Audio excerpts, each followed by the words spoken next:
Santos TV apresenta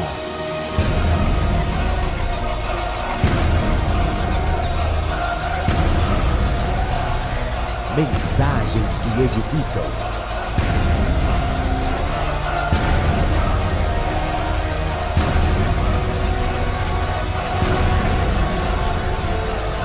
Com o apóstolo Paulo Ribeiro. Se você trouxe Bíblia, abra ela, por favor, em 2 Coríntios, capítulo de número 3.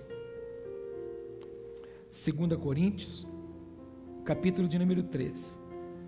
Eu vou dar sequência naquilo que o Espírito de Deus tem gemido no nosso espírito para esse tempo. Estamos vivendo um tempo de manifestar o reino e possuir a terra. Diga comigo, eu nasci para manifestar o reino e possuir a terra para o Senhor.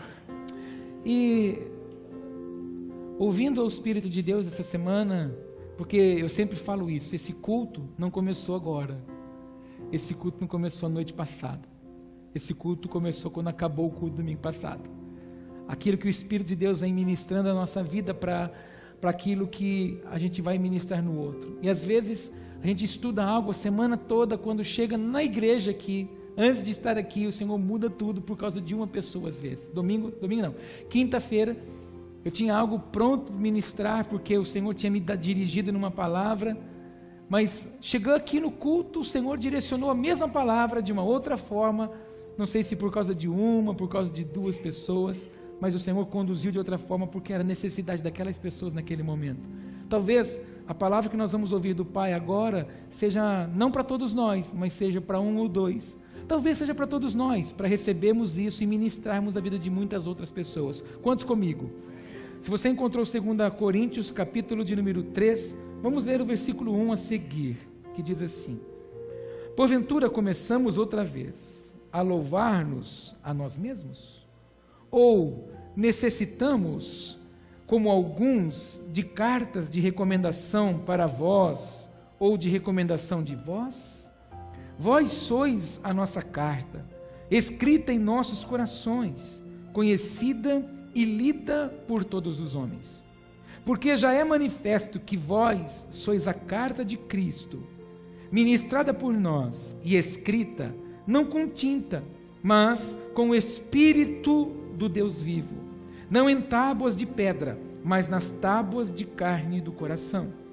E é por Cristo que temos tal confiança em Deus, não que sejamos capazes por nós de pensar alguma coisa, como de nós mesmos, mas a nossa capacidade vem de Deus. Diga comigo isso, mas a minha capacidade vem de Deus. Conta isso para o teu irmão, a sua capacidade vem de Deus. Versículo 6, o qual nos fez também capazes de ser ministro de um novo testamento, não da letra, mas do Espírito, porque a letra mata e o Espírito vivifica. Quem tem ouvidos para ouvir, diga glória a Deus. Quando nós olhamos para esses textos, às vezes a gente acha que o Paulo está escrevendo para ímpio. Às vezes a gente olha para esses textos e vê a declaração e acha que o Paulo está escrevendo e falando com aqueles que não conhecem a palavra. Pelo contrário, o Paulo está escrevendo a sua segunda carta ao povo de Corinto, que havia recebido a palavra, porém, neste momento, a igreja de Corinto passava por alguns problemas. A igreja de Corinto estava enfrentando o ataque de uma falsa doutrina. A igreja de Corinto estava sofrendo o ataque dos fariseus e hipócritas da época, que estavam aprisionados ainda na lei, sem a revelação do Espírito. A igreja de Corinto estava aprisionada naquele dia e questionando a veracidade e o caráter do Paulo, porque os falsos apóstolos que estavam entrando em Corinto estavam dizendo que Paulo não era apóstolo, coisa nenhuma, e colocando em xeque aquilo que o Paulo havia ensinado. Então a igreja, por um leve momento, ela começou como que querer se dispersar, ou quando não ficar duvidosa, quando não se esfriar, quando não recuar, quando não deixar de exercer o seu papel. Afinal de contas, Deus não revela nada em vão. Afinal de contas, Deus não toca numa pessoa em vão. O dia que Deus tocou na Meire, Deus não tocou na Meire em vão. Deus tocou na Meire, tirou a Meire da onde ela vivia, do charco de louro, do mundo do pecado, para fazer a Meire uma propagadora de um novo testamento, não mais da letra do mundanismo, mas da revelação do Espírito e da graça do Senhor. Tocou na Meire para que a Meire, aonde ela estivesse, ela pudesse ser luz. Aonde a Meire estivesse, ela pudesse ser o sal. Se ela chegasse num lugar e aquele lugar tivesse apagado, a luz de Cristo que está nela, porque o Senhor tocou nela, iria brilhar aquele lugar. Se ela chegasse num lugar e aquele ambiente estivesse sem sabor algum, quando a Meire chegasse ali, o sabor de Cristo, o tempero do Senhor, a moderação do Pai estaria ali e mudaria todo aquele ambiente. Foi por isso que o Senhor nos fez. Foi por isso que o Senhor nos tocou, foi por isso que o Senhor nos resgatou de um charco de lodo, porque todos nós nascemos com um propósito para um propósito. Diga isso para o teu irmão, você nasceu por um propósito, para um propósito. Então todos nós temos algo de Deus para cumprir, e quando nós não cumprimos esse propósito, a nossa vida não anda, áreas da nossa vida não flui, porque nós passamos a não ser aquilo que o Pai deseja que nós sejamos. Você quer ver bonito? É você encontrar as pessoas no lugar dela. Eu já falei isso aqui diversas vezes. Você já foi consertar pneu, aonde o borracheiro, ele nem precisa tirar o seu pneu para ver se está furado. Ele cata uma garrafa cheia de detergente, passa em volta do pneu, a bolinha começa ali e fala assim, está furado aqui. Ele nem arranca mal o seu pneu, ele vai lá, enfia um negócio, bota um espaguete lá dentro, que é uma borracha, e puxa, corta e fala, pode ir embora, seu pneu está consertado. Mas você quer ver, é você ir naquele borracheiro que está começando agora, que não sabe nem usar a chave de roda. É uma treva. Você tem que arrancar o pneu, você tem que colocar o pneu na água, você tem que achar onde está o furo e olha lá, tem que consertar o pneu, porque ele não está no lugar dele. O bonito e o maravilhoso para Deus é quando eu e você estamos exercendo aquilo que Ele deseja que eu e você exerça. Você quer ver Deus me abençoar? É eu estar fazendo o que eu estou fazendo. Demorei um pouco para entender isso, mas eu nasci para pegar a palavra. Eu não nasci para cantar, eu não nasci para fazer outra coisa. Eu cantando sou uma treva, eu cantando sou uma aberração, da minha maneira de querer se apresentar, como se eu fosse me apresentar cantando, eu não tenho esse chamado, então eu sou ruim nisso, então não é o meu lugar é aqui. Esse é o lugar que o Senhor escolheu, mas eu não sei porque eu estou caminhando por aqui, mas vamos aqui. Mas para que eu pudesse estar aqui hoje, Deus teve que tocar em mim, em áreas de apoio, áreas que eu escorava, áreas que eu dependia. Eu achava-me autossuficiente em áreas da minha vida. E para que Deus pudesse cumprir o meu chamado, Deus teve que tirar tudo que eu gostava. Deus teve que tirar o meu emprego. Deus teve que tirar a minha pose de roupa. A minha mãe, eu era solteiro, minha mãe sabe, eu só usava roupa de linho, passada na hora. Você sabe que passar linho é uma treva. Minha mãe gastava um vidro de passe bem por cada roupa que eu ia. Eu morava fora, chegava de final de semana, trazia todas as roupas de linho. Minha mãe mandava passar e quando eu ia vestir, eu passava ela de novo, porque eu gostava de ver o movimento do linho. O Senhor falou assim, vou te pegar, gordinho, e vou tirar todos os seus apoios, para que eu possa cumprir aquilo que eu tenho na sua vida. Muitas pessoas hoje sofrem, muitas pessoas hoje padecem em área da vida dela, porque na verdade ela não deseja, ela não quer viver o que Deus quer que ela viva. Ela ainda está no egocentrismo, olhando para as suas próprias vontades, e na verdade ela começa a relutar com Deus. A igreja de Corinto começou a viver um conflito. A igreja de Corinto começou a viver no contrário do que Deus desejava. A igreja de Corinto começou a ter uma falta de arrependimento. A igreja de Corinto começou a voltar às velhas práticas. E queridos, um dos meus maiores pânicos hoje como ministro do Evangelho é olhar para uma igreja e mais do que ver uma igreja cheia, a minha preocupação é encontrar uma igreja santa, porque eu vou prestar conta de você no céu. Você sabia? As pessoas às vezes falam da gente e acham que a gente vive uma vida mansa, vida boa, mas as pessoas não sabem que um dia, no dia do juízo, o Senhor vai me chamar lá e falar assim, Paulo, conta para mim do Léo. Paulo, conta para mim do Adams. Paulo, conta para mim do Cristiano. Paulo, conta para mim do Emerson. Paulo, conta para mim do Rian. Eu não sei, Senhor. O fulano, eu não sei porque não estava mais comigo. A gente vai prestar conta disso. E a minha maior preocupação é que as velhas práticas, que os velhos sentimentos, que as velhas atitudes não tenham vida mais em nós. E que eu e você não tenha desejo jamais de se tornar uma pessoa comum como as demais. Deus não chamou você para você ser comum. Deus chamou você para você ser incomum. Por isso que Ele te fez imagem e semelhança dEle. Por isso que Ele depositou em você o Espírito dEle. E na verdade tem um escritor, um historiador muito antigo, ele é C.S. Lewis, o nome dele, muito conhecido, você vê muitas frases dele na internet. Ele disse assim um dia: não existem pessoas comuns, você jamais falou com um mero mortal. Então a gente às vezes fala assim: quem sou eu, um mero mortal? Você não é um mero mortal, você é um mortal que nasceu para um propósito, cheio da presença de Deus, para estabelecer o governo do Senhor aonde você está. O problema nosso é a gente se menosprezar e não reconhecer o que nós temos.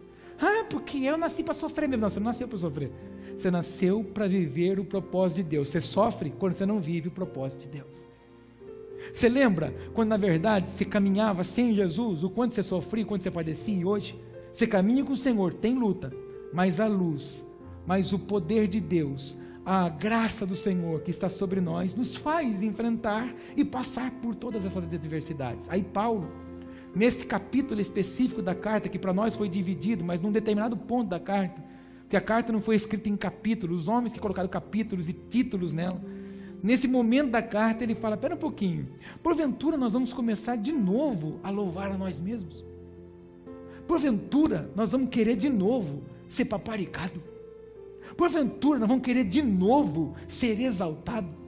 Será que nós vamos querer que todas as pessoas fiquem à nossa volta só elogiando a gente, só produzindo louvor? Porque tem gente que gosta disso. Não sei se você conhece, você tem algum amigo, algum coleguinha que faz isso. Para ele se sentir bem, você tem que elogiar. Nossa, irmã, meu Deus do céu, esse brinco que você trouxe da Turquia é maravilhoso. Nossa, o seu cabelo está... Ai, ela se sente. Mas se você não falar com ela, ela não se sente. O Paulo está dizendo assim: peraí, igreja, vocês já estão esquecendo o propósito que eu já ministrei a vida de vocês. Será que é preciso nós voltar a nos louvar de novo? Ou necessitamos, como alguns, de carta de recomendação? Olha, essa aqui é a Silvia. Olha, porque essa é a Silvia. Ou se não, a Silvia tem que falar alguma coisa de mim. Não, porque esse é o pastor Paulo. Esse é uma... Peraí, nós estamos precisando disso. Nós estamos atrás ainda de recomendação. Aí Paulo começa a engrossar no versículo 2: vós sois a nossa carta, escrita em nossos corações, conhecida e lida por todos os homens. Então, para Silvia se sentir importante na minha vida, eu não preciso chegar aqui na Silvia e ficar babaricando a Silvia. Ela já é uma carta escrita, guardada no meu coração. Cada um de vocês. Não sei se você percebeu, mas antes do culto eu não fico andando aqui no templo, porque é algo meu, é pessoal meu, eu não consigo. Eu preciso ficar escondidinho, retiradinho ali. Eu preciso ter o meu momentinho canalizando naquilo que Deus está me direcionando. Eu não tenho essa facilidade. E eu não gosto também de ter você aqui na igreja pelo elogio que eu te dou. Eu preciso ter você aqui na igreja por amor a Deus, não por amor a mim, porque eu vou passar. Ou você vai mudar de igreja, ou Deus vai me tirar daqui e me levar para outra cidade, se meu pastor autorizar. Meu pastor não está autorizando mudar, eu. Fala amém. Porque nós que fundamos esse ministério, então a tendência é que Deus não me tire daqui, a não ser que Ele queira que eu plante igreja em algum outro lugar, e a gente deixa alguém aqui, mas eu não quero que você esteja pegado a mim, eu só quero ser um instrumento que traz a palavra que Deus quer para a sua vida. Eu não quero que você viva em Cristo por causa de mim. Eu às vezes conto as experiências que o Senhor tem dado a mim, as coisas que Deus tem feito em minha vida, na minha casa, na minha família, para gerar fé em você, mas não se apegue em mim, porque o dia que você se apegar em mim, eu vou errar. E eu vou falhar, eu vou decepcionar você. A maior tragédia da humanidade, principalmente no Brasil, porque nós somos assim. O Brasil é muito da carne. Nós estamos debaixo desse princípio demoníaco. O Brasil tem muito disso, do toque. E as pessoas, elas criam a sua vida, não em Cristo, mas nas pessoas. Aí elas começam a vir no culto, porque se o fulano A prega, ou se a fulana B prega. Mas se o fulano A e a B não pregar, então eu não vou no culto. Então o culto a Deus para ela é quando o fulano de tal está. No culto dela não é a Deus. Eu tenho que ensinar você a cultuar a Deus, a você não ficar preso dentro de um dogma religioso de uma igreja, porque isso é o homem que inventa. No céu não existe doutrina, a única doutrina que está estabelecida na minha vida e na sua é a palavra de Deus. Se alguém perguntar para você um dia, qual é a doutrina da sua igreja, você fala para ela assim, é a Bíblia. A doutrina da minha igreja é a Bíblia. A nossa doutrina tem que ser a Bíblia. O livro de cabeceira nosso não pode ser o de romance, tem que ser a Bíblia. O livro de cabeceira nosso não pode ser a revista Veja, tem que ser a Bíblia. O livro de cabeceira nosso não pode ser a revista Contigo. Se fosse contigo, tinha mudado a nossa vida, né? Mas não pode ser isso, tem que ser a Bíblia, porque ela tem que ser o nosso livro de leitura diária. Fala para o teu irmão, o livro da sua cabeceira tem que ser a Bíblia. Conte comigo. Então, o Paulo está dizendo para ele, olha, vocês são a carta. Aí o Paulo engrossa mais um pouco. Paulo diz assim no versículo 3, porque já é manifesto que vós sois a carta de Cristo. E você já recebeu carta, não recebeu? Mas é que agora não recebe mais, que agora você tem o seu e-mail, ou as suas 20 contas de e-mail, é Gmail, é e-mail, e não sei o que, e-mail, e tudo tem e-mail, aí não sabe que senha usa, porque faz tanto e-mail. Você tem agora o seu WhatsApp, então tudo vem rápido, não é? Você tem um monte de informação, SMS agora não usa mais, porque você tem o WhatsApp. Então hoje a gente não recebe mais carta, mas eu sou da época em que a pessoa mandava carta dizendo que estava tudo bem, escrevia carta, e era tão gostoso, porque na carta a gente expressava um monte de coisa, e quando era carta de romance, comprava perfume, daquele da Avon, bravo, e né? Aí o bicho achava a carta ia até encharcada no envelope, ficava até mais caro por causa do perfume, né? Mas hoje não tem mais. Mas a carta, quando você abre aquela caixinha do correio da sua casa, que é revestido com fio de ouro, fala amém. Isso, se não for aqui na terra, vai ser no céu, viu, irmão? E aí você pega aquela cartinha, e tem cartinha que é boa, você pega, o banco mandou uma carta para você, aumentando o limite, para 20 mil, só no cartão rotativo, fora 40 mil no cheque especial, ô glória! Esses limites na conta de louco é um perigo, deixa isso para outro culto. Mas tem aquela cartinha que não é boa, tem aquela cartinha que vem uma pendência financeira, tem aquela cartinha que vem com aquela listinha de coisas e você fala, meu Deus do céu, como é que pode, o diabo está me roubando? Não, o diabo não está roubando, você não pagou. A gente joga no diabo que não pagou, uma hora vai vir a cobrança, não é? Então a carta, ela tem momentos bons e momentos não bons. E o Paulo diz que nós somos a carta de Cristo, e pensando nisso, a minha pergunta para você é a que ele fez para mim. Paulo, quando olham para a sua vida, qual a notícia que as pessoas leem? Eu queria que você fizesse essa pergunta para esse irmão e para essa irmã cheirosa do seu lado. Fala para ela assim, quando as pessoas olham para você, qual a notícia que elas leem? Apóstolo, é uma notícia alegre. Mas o que as pessoas estão vendo? Porque a carta de Cristo leva a boa notícia. A carta de Cristo testifica o que Ele é. E será que eu e você, como carta viva, não escrita na pedra, mas escrita no nosso coração, porque houve mudança e transformação, a gente tem de fato exalado o amor do Pai? Aí, o Paulo, ele menciona algumas coisas aqui, e eu fiz um grifo aqui para que eu pudesse tratar com você. Veja que ele fala, no finalzinho do versículo 5, não que sejamos capazes por nós, de pensar alguma coisa. Tipo assim, ele querendo dizer para o povo assim, se você fica se achando que você fique sabendo vocês, ele dizendo para o povo de Corinto, fique sabendo que vocês não sabem nada porque vocês são alguma coisa, vocês sabem alguma coisa porque a sua capacidade vem de Deus. E nós ontem no seminário de adoração aqui a gente aprendeu muito sobre isso, porque muitas vezes a gente coloca mais os nossos talentos na frente do que a nossa adoração a Deus, e muitas vezes a gente coloca muito mais os nossos conhecimentos na frente do que o que Deus deseja revelar a nós. Às vezes o que Deus tem para você num culto é uma palavra, não. Às vezes o que Deus tem para você no culto é uma palavra, sim. Às vezes o que Deus tem para você na palavra é calma, como ele falou para você hoje de manhã, quando a gente conversar. O pastor Samuel está de mudança, ele está reformando uma casa, ele está angustiado porque ele não está conseguindo vir na igreja. Aí ele me disse, parece que eu estou desviado, eu vim em todos os cultos, vinha na escola da Bíblia, vinha na quinta-feira, eu só estou vindo de domingo, parece que eu estou perdido, desviado. É assim, aquele que é cheio de Deus, quando se ausenta em alguns cultos, é assim que se sente.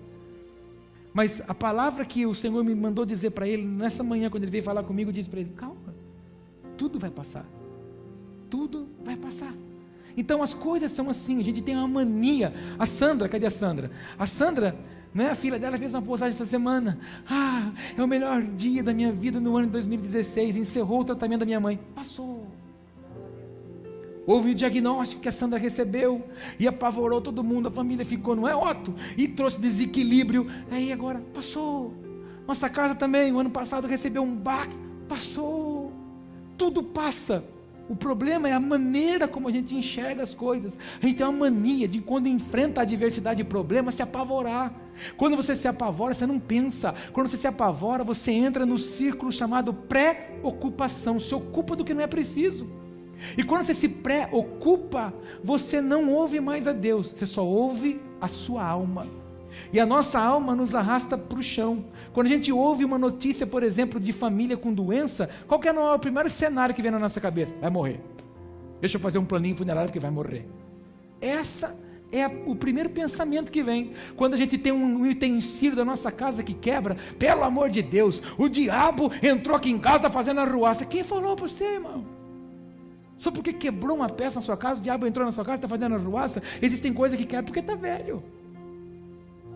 Ou quando não, ele está dizendo assim, já passou da hora, vai trocar. Eu quero que o novo chegue. Aproveita e libera essa palavra para o teu irmão. Tem muita coisa nova que vai chegar na sua casa. Aquela geladeira amarrada com câmara de ar de pneu, irmão, vai parar aquele negócio, vai chegar uma frost free.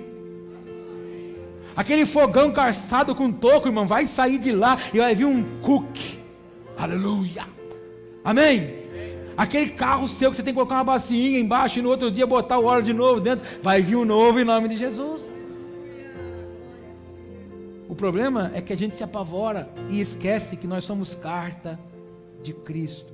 E o que foi escrito na minha vida e na sua é para estar perpetuamente gravado em nós. Naquilo que é pedra você lixa e acaba, mas a palavra que Ele liberou a nós está gravada no meu coração e no seu.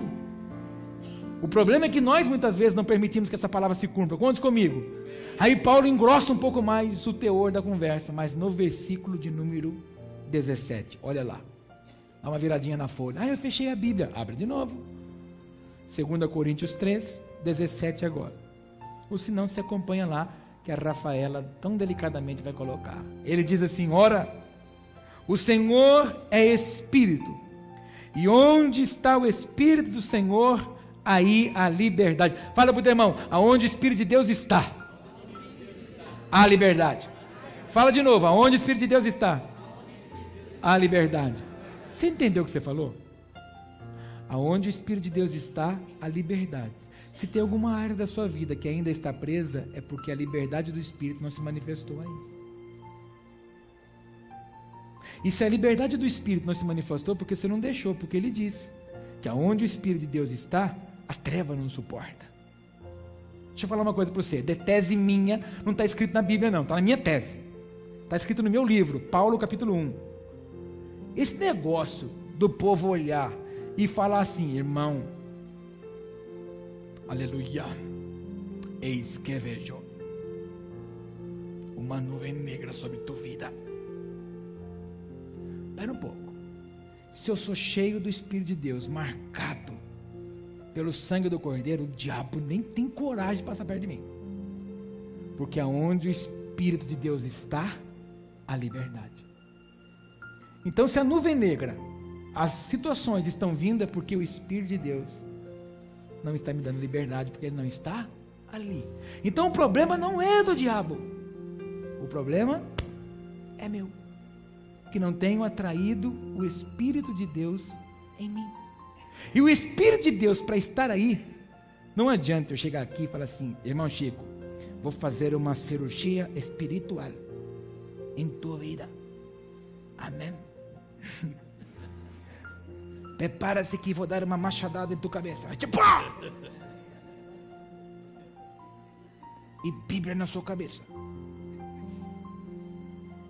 Se eu posso fazer isso, posso liberar toda a unção de Deus, transferir tudo que Deus tem me dado na vida dele, mas se Ele não quiser, vai ficar lá. E o que a gente mais vê hoje nos cultos é Deus liberando, e as pessoas deixando cair no chão. Quando acaba o culto aqui, irmão, você vai embora, você toma um cafezinho lá, vai embora, eu venho aqui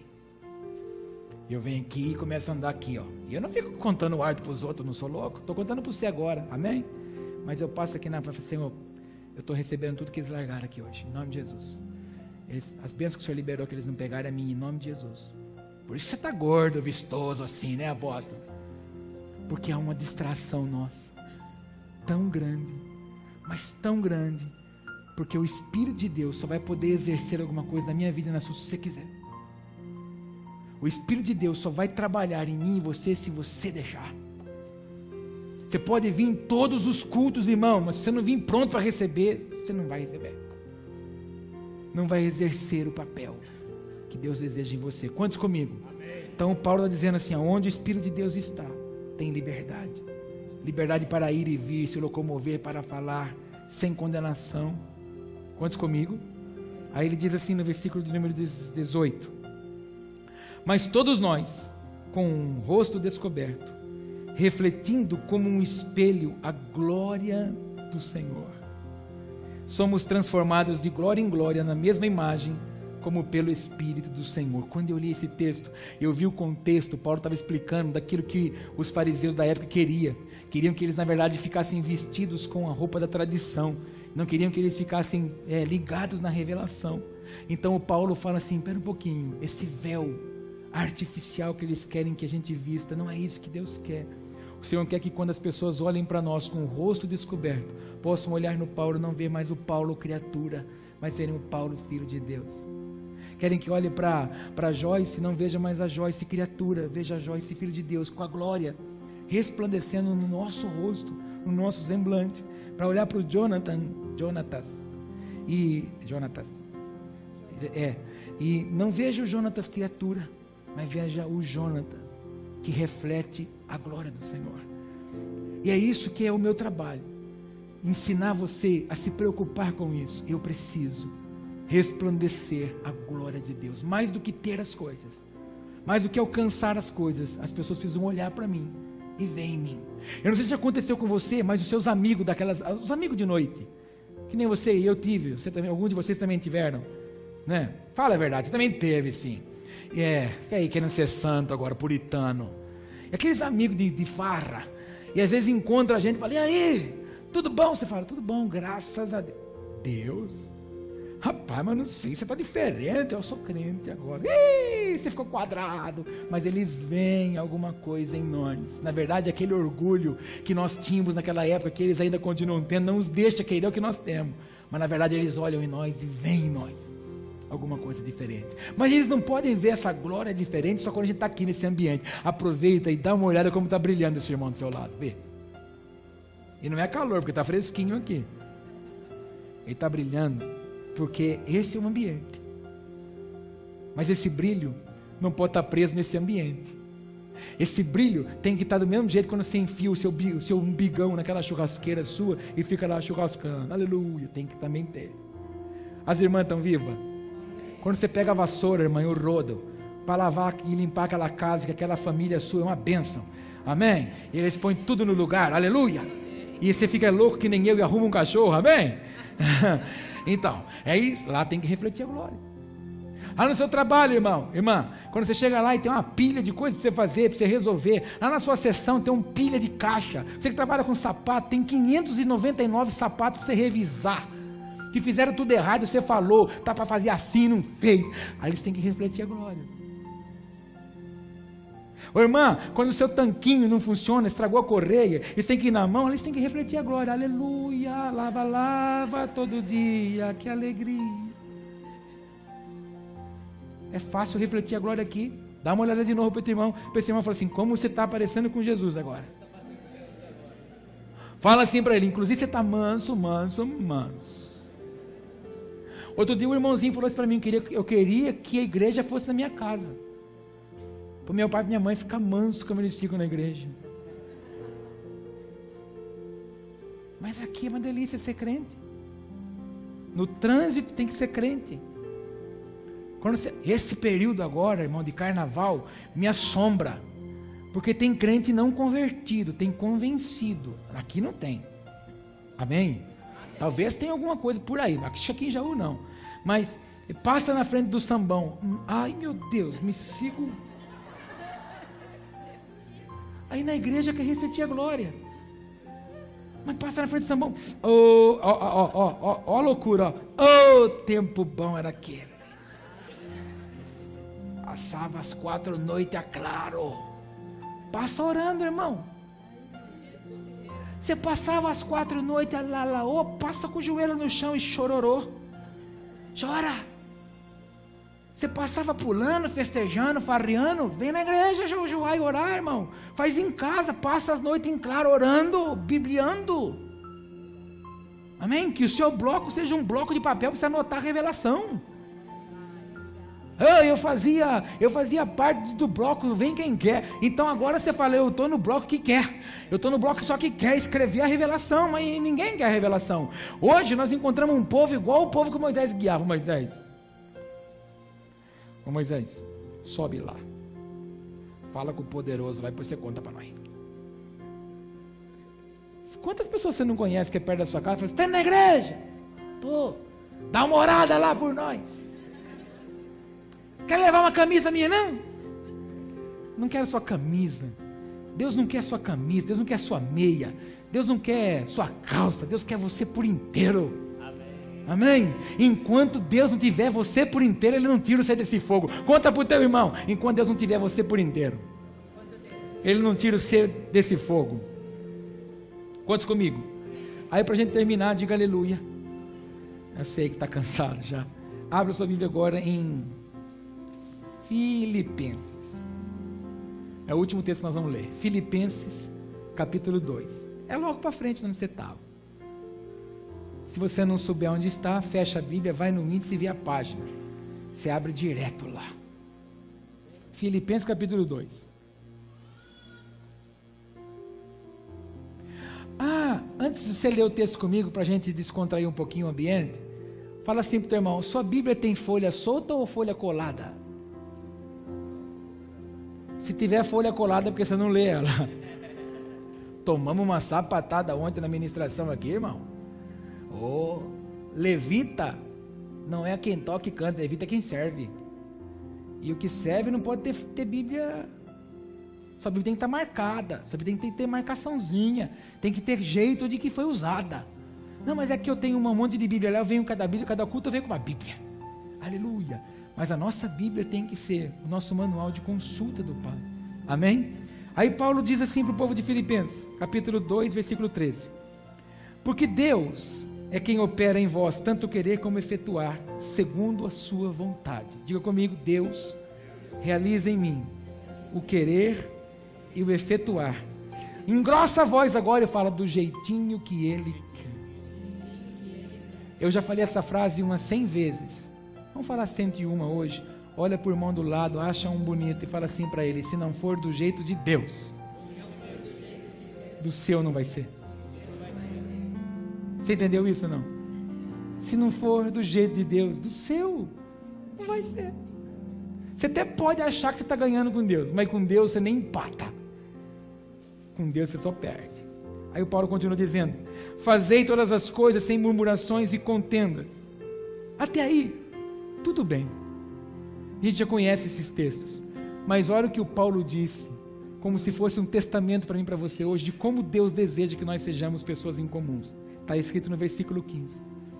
Para que vocês sejam irrepreensíveis. Quantos gostam de filho que tem que chamar atenção todo dia? Quantos gostam de filho que você tem que pegar na orelha todo dia? Vem cá, cabeção. Quantos gostam de ficar chamando atenção toda hora? Mas quantos gostam de filho que faz tudo para te agradar? Então o Senhor está dizendo assim, eu quero encontrar em vocês filhos irrepreensíveis e sinceros. Você conhece gente sincera? Meu Deus, fala assim, pelo amor de Deus. Mas você conhece gente que justifica tudo? Você vai falar com ela, em vez dela aceitar o que você está falando, ela vai justificar. Para essas pessoas eu tenho uma frase, quem muito justifica não gosta de se arrepender. Quem só justifica ou põe a sua condição porque não aceita mudança. E se você espiritualmente tem sido assim, você não aceita as mudanças de Deus para a sua vida, porque você tem a sua verdade e acabou. E Deus quer que nós sejamos irrepreensíveis e sinceros, filho de Deus inculpáveis. Aqueles que na verdade todos os dias estão fechando as suas brechas, porque todo dia a gente peca. Hoje mesmo, chegar na igreja, a gente deve ter pecado, porque nós somos carne. Mas aqueles que desejam ser apresentados assim diante do Senhor, sabem que pecou e não perde tempo de pedir perdão. Não precisa de clínica da alma para pedir perdão, porque ela entendeu que ela transgrediu o Senhor. E todos aqueles que falham sabem que falhou. Quantos dirigem aqui? Fala amém. Você já entrou numa rua que não podia virar contramão. Você sabia que não podia. Não, eu me distraí, mas quando você viu que a mão não estava certa, você sabia. E dá um pânicozinho na gente. Ai meu Deus, essa polícia vem. Senhor, me cobre com o teu sangue agora. Aleluia. Oh, glória a Deus. Aí você é crente para valer. Então todas as pessoas que falham sabem que falhou. Mas o problema é a postura depois da falha. Quando erra, assume que errou. A virtude mais bonita no ser humano é essa. Ó, irmã, eu errei, viu? Eu falei o que não devia, pensei o que não devia, eu julguei o que não devia, ou eu quebrei aquilo ali, viu? Não vai querer consertar, porque consertar vai virar uma caca. Fala para o teu irmão que eu e você assuma o nosso erro e confesse o nosso pecado, em nome de Jesus. Agora, olha o que o Paulo continua dizendo. Tudo isso vocês têm que ser no meio de uma geração corrompida e perversa, entre a qual resplandeceis como astros. Repete isso comigo: resplandeceis como astros. Naquela tradução diz luminares no mundo. E os astros servem para quê? Para dar direção e luminosidade. O sol existe para mostrar para nós, amanheceu, e ele é o governo da nossa hora. Existem alguns mais antigos que, olhando para o relógio na posição da sombra, sabem que hora é. Alguns sabem também na noite. A noite, a lua, é um luminar para dar destino. E o apóstolo Arles nos ministrou aqui no seminário Tempos do Fim que os astros que foram colocados no céu não é apenas para astrologia fazer aquela barbaridade que faz, mas é para dar destino. Prova disso que os reis magos andavam no guiar dos astros, das estrelas. Então é necessário nós entendermos que é isso que o Pai deseja, que nós andemos sendo referência para as pessoas e luz na vida deles. Meu Deus! Fala para o teu irmão, você nasceu para isso, para ser referência para os outros. Mas se você está entendendo que não está sendo, fala para Deus hoje: Senhor, é agora, é hoje, eu entendi essa palavra. Eu não quero ter uma vida de libertinagem, eu quero ter uma vida de liberdade, porque na liberdade eu me movo no Senhor, a libertinagem eu vivo pela minha carne. Senhor, eu quero ser o que a tua palavra diz, eu quero ser astros nesse mundo. Eu quero que as pessoas olhem para mim e vejam de fato a tua presença. Eu quero que as pessoas olhem para mim e vejam algo diferente. Mas para isso tem um preço. Você não vai poder falar mais do que falava, não vai poder pensar mal do que pensava, vai poder mais ir aonde ia, porque o Senhor te fez uma nova pessoa para um propósito. Quantos comigo? Então saia daqui hoje com essa palavra. Mais uma vez, eu sou alguém incomum. Eu não nasci para ser comum. Se você receber essa palavra, a palavra diz no livro de Gênesis que eu e você fomos feitos imagem. Chico, você foi feito imagem e semelhança. Tânia, você foi feito imagem e semelhança. Você foi feito, Fernando, imagem e semelhança. Você foi feito, André, imagem e semelhança. Douglas, você foi feito imagem e semelhança. Renato, você foi feito imagem e semelhança. Você foi feito imagem e semelhança de Deus. Guilherme, você foi feito imagem e semelhança de Deus. Quando a gente entende isso, que eu fui feito imagem e semelhança de Deus, a única coisa que me faz fazer e viver é: eu não quero ser mais quem eu era, porque eu quero ser de fato imagem e semelhança de Deus. Há alguém aqui que deseja ser imagem e semelhança de Deus? Então vamos pedir para Deus hoje matar esse fogo que vem de baixo para cima, que enfurece a gente e que nos faz esquecer que nós somos imagem e semelhança. Vamos pedir para Deus hoje tirar essas minhocas que ficam corroendo a nossa cabeça, tentando levar a gente se achar que é a fagulha da fagulha do pó da terra. Vamos pedir para Deus hoje tirar esse tipo de situação que tira de nós, rouba de nós o que o Senhor sonhou que nós fôssemos. Quantos comigo? Então fique em pé, por favor. Amado das nossas almas, ouvimos a tua palavra e entendemos todos os dias aquilo que o Senhor anseia e deseja de nós e através de nós. E nós queremos, Pai, nessa hora reconhecer os anseios do Senhor, os propósitos do Senhor para com a nossa vida, a vontade do Senhor para cada um de nós. Por isso, Pai, muitas vezes o nosso eu, a nossa carne milita contra nós e nos limita, Pai, no desejo de buscar mais do Senhor, de nos envolvermos mais com o Senhor, e com isso não refletimos aquilo que o Senhor deseja que nós reflitamos, a imagem e semelhança. Como o rosto descoberto hoje, Pai, nós queremos ter o brilho da glória do Senhor, que as pessoas possam olhar em nós e encontrar em nós um homem, uma mulher, um jovem de referência para a vida delas, que elas possam encontrar em nós o amor de Cristo, que elas possam encontrar em nós o favor de Cristo, que elas possam encontrar em nós os milagres de Cristo, que elas possam encontrar em nós a graça de Cristo, que elas possam ver em nós a mudança que Cristo pode fazer. Senhor, nós queremos ser a carta escrita pelo Senhor todos os dias e levar uma boa notícia onde quer que nós formos. Pai, nessa hora nós queremos reconhecer que muitas vezes vacilamos, que muitas vezes, Pai, defraudamos a Tua palavra, e hoje nós temos o privilégio de nos assentar à mesa, Pai, que simboliza o partir do pão e o dividir do cálice. Mesa essa, Pai, da comunhão, mesa esta da manifestação do Teu poder. Por isso, Pai, nós te pedimos, ajusta a nossa vida, perdoa-nos, Pai, arranca de nós as situações que muitas vezes nos puxa para baixo, que não nos deixa alcançar os lugares altos, que não nos deixa buscar as revelações do Senhor, que não nos deixa, Pai, nos movermos por aquilo que o Senhor deseja, mas não naquilo que apenas nós desejamos. Acerta, conserta e alinha, Senhor, a nossa vida mais uma vez, segundo a Tua vontade, porque a nossa caminhada contigo, Senhor, é um ajuste diário, para até que juntos com o Senhor na eternidade, alcancemos a glória do Senhor. Mas aqui é de glória em glória, nós queremos subir degraus novos em Tua presença. Se você puder, com as suas mãos abertas, diga comigo: Espírito Santo, eu permito o Senhor agora exercer na minha vida todo o domínio e todo o controle necessário, para que a minha vida seja o espelho vivo do poder do Senhor, que a minha vida seja um referencial na vida das pessoas. Diga comigo assim: Pai, cura as minhas feridas do corpo, da alma e do espírito.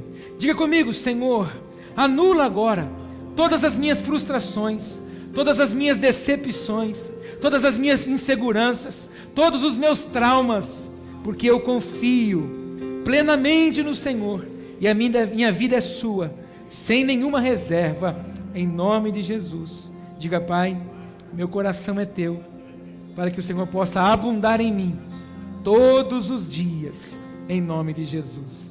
Só os santos do Senhor, dê para Ele um forte aplauso, em nome de Jesus. Obrigado, Pai, pelo Teu amor. Olha, enquanto a gente orava, eu me arrepiava, e o Espírito de Deus me disse assim, que hoje Deus usará alguns de vocês para alguém ler a carta dele através de você. Hoje Deus vai colocar pessoas na frente de alguns de vocês, para que através de você Ele fale na vida delas. Talvez você vai começar a conversar com as pessoas, você não vai nem entender porque você está falando aquilo, mas é Ele usando você como uma carta para anunciar para aquela pessoa o que Ele tem para ela. Hoje ainda, você vai ser essa carta na vida de pessoas, e isso acontecerá todos os dias, porque é para isso que você nasceu, que eu nasci, que nós nascemos, para testemunhar quem Ele é, o que Ele pode fazer e o que Ele faz. Amém? Obrigado, Pai, por esse privilégio que temos de mais uma vez declararmos, Pai, a nossa comunhão contigo. Às vezes celebramos as ceias nas nossas igrejas, nós não conseguimos nem imaginar de como era a ceia que o Senhor celebrava com os seus. Que lugar tremendo, que momento maravilhoso.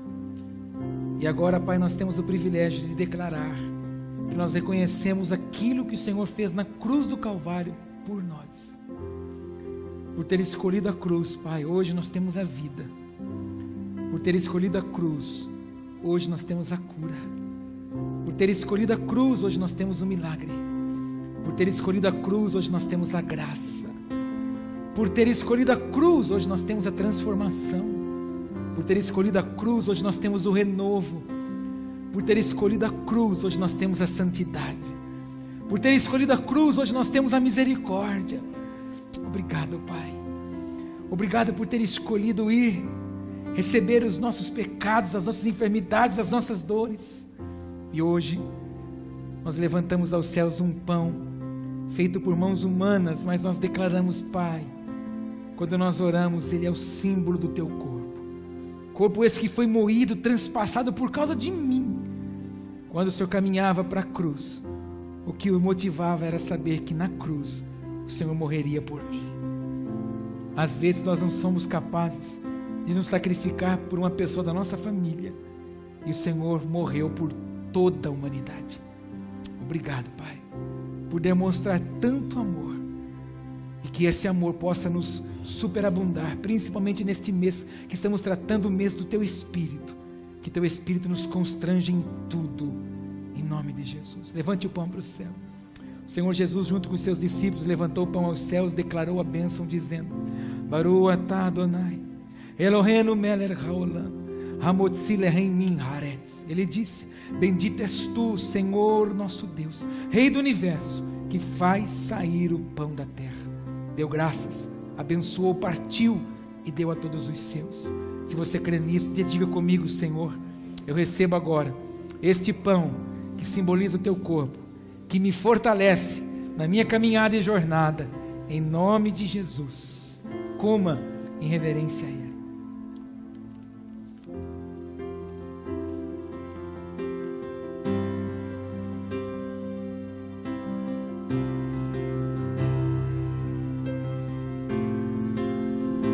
Da mesma forma, com o cálice nas mãos, o Senhor levantou aos céus e deu graças, dizendo: Baruch atah Adonai, Eloheinu melech haolam, borei peri hagafen. Bendito és tu, Senhor nosso Deus, Rei do universo, que cria o fruto da vinha. Deu graças, bebeu e deu aos seus. Repete comigo: Senhor, eu recebo esse cálice, símbolo do teu sangue, para que na minha vida haja separação entre a minha vida e os meus inimigos. É o símbolo do teu sangue que me lava de todo o pecado. Beba este cálice que simboliza o sangue do Senhor na tua vida.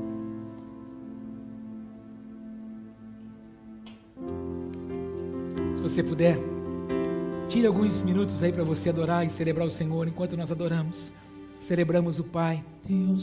Ore, fale com Ele, agradeça a Ele por tudo que você tem visto e ouvido dele. Em nome de Jesus.